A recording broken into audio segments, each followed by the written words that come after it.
Hey everyone, this is Friedel Helger AJ Raven and welcome to the latest Geekiary News Briefs, where I quickly go over some of the stuff that happened in geek and pop culture so that you guys have something on your radar. So let's start.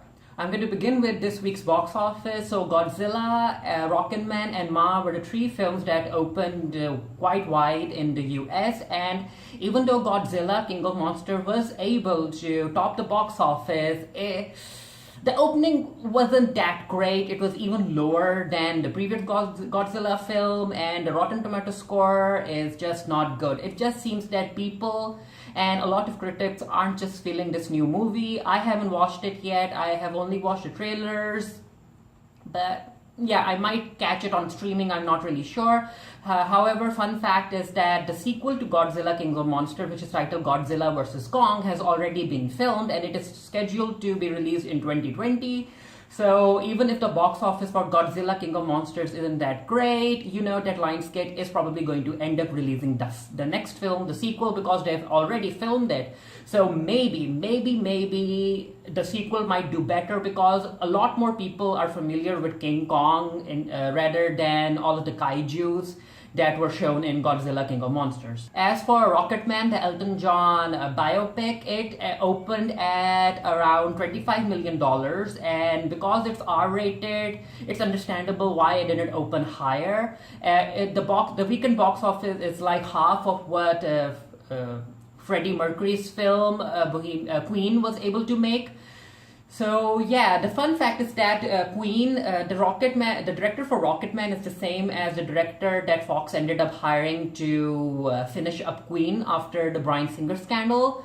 But anyway, critics are kind of enjoying it. It isn't getting as much praise as Queen did, especially because maybe Elton John is still alive and we know that his life is quite happy right now compared to where he started. So maybe that's why it's not doing quite well with critics and the audience. And also maybe they might the studio might give it a push for award recognition. So that would be interesting to see if it's able to snag enough awards or at least get enough nominations as Queen did. Oscar winner Octavia Spencer's Ma ended up opening at around 18 million at the box office this weekend, and I feel for Octavia Spencer. I like her as an actress. She's incredibly talented, but she is still waiting for her breakout role. She is still waiting for a film that she can lead on her own, because, I mean, compared to how Halle Berry has been treated by Hollywood and even how Lupita Nyong'o is being treated, Octavia Spencer can't fit that stereotypical box in Hollywood and how Hollywood defines a leading lady.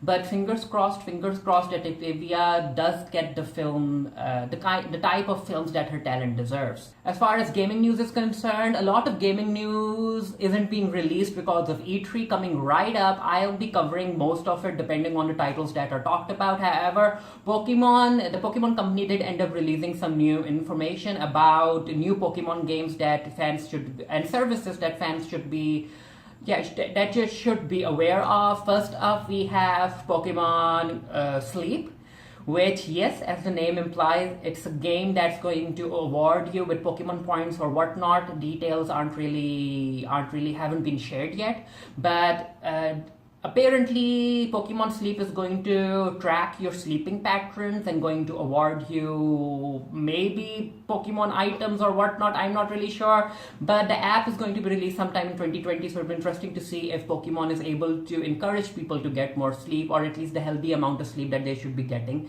depending on their age. Then we have Pokemon Home. It's a cloud-based hub where you can store all of your Pokemon from all across the games on different platforms, and you can also use it to trade. Then we have Detective Pikachu sequel. I haven't played Detective Pikachu, so I'm not really interested in the sequel. Now, the game that I'm most interested in is Pokemon Masters, and this game is going to bring back all of the iconic Pokemon monsters from the entire gaming franchise, and the trailer showed Brock and Misty, and your player can team up with these Pokemon Masters, and just go on an adventure. Now, that's a game I'm really interested in because Misty is still my favorite Pokemon character.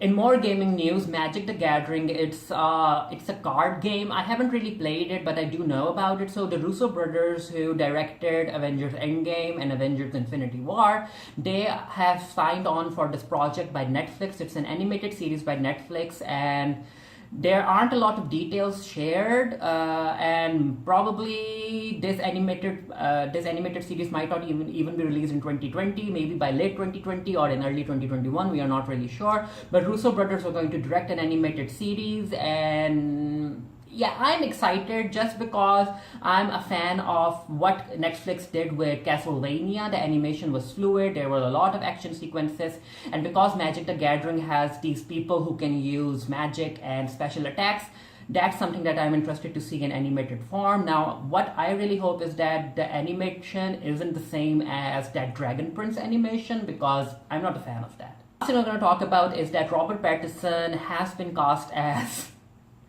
he has been cast as Batman Bruce Wayne for Matt Reeves' upcoming solo Batman movie, which, I mean, let's be real. We all remember Robert Pattinson from his Twilight days. Now, do I think that he's a good actor? Of course, because if you guys aren't familiar, he has done a lot of indie stuff and he is great in that stuff. So I think that he might be able to, he'll likely end up doing justice to his role as Batman. Now, I can see that some fans aren't really interested in a Batman solo film, especially because it's not going to be connected to the larger DCEU.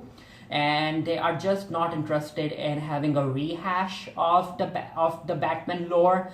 Now, there are rumors that this is going to be a Batman Year One adaptation, and it's going to feature a lot of villains, especially Penguin. There's going to be Joker, there's going to be Catwoman, Bane, and everyone, but during the Year One era. So that will be interesting to see how Batman is more in his detective mode, because we don't get to see a lot of detective mode Batman in films. It's all with action and stuff.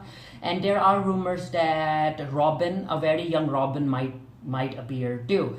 But casting is still underway. We don't know who will be playing Catwoman. We don't know anyone else who's attached to this film instead of Robert Pattinson as Batman Bruce Wayne. What do you guys think? Are you fans of Robert Pattinson as Batman?